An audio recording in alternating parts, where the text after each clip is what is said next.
लोगों ने हमेशा उसके चेहरे पर मुस्कान देखी, पर किसी ने उसकी आंखों की थकान नहीं पड़ी। हर किसी ने उसकी चुप्पी को कमजोरी समझा। गलत रिश्ते में सालों रहने के बाद भी खामोश, बच्चों के लिए अपना जीवन समर्पण करने पर भी खामोश, घर वालों के ताने और नाइंसाफी करने पर भी खामोश। अगर अच्छी बीवी ना बन सके तो संस्कार सही नहीं है। अगर गलत करने पर आवाज उठाने लगे तो दूसरों का सम्मान नहीं करती। जब एक औरत अब्यूज के खिलाफ बोलने लगती है तो वो हीलिंग की ओर पहला कदम रखती है।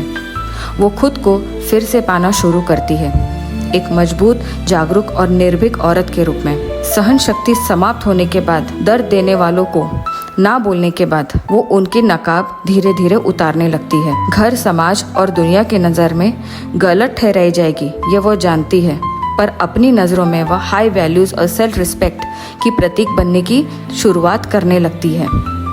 फिर उसे किसी की भी जरूरत कम लगने लगती है।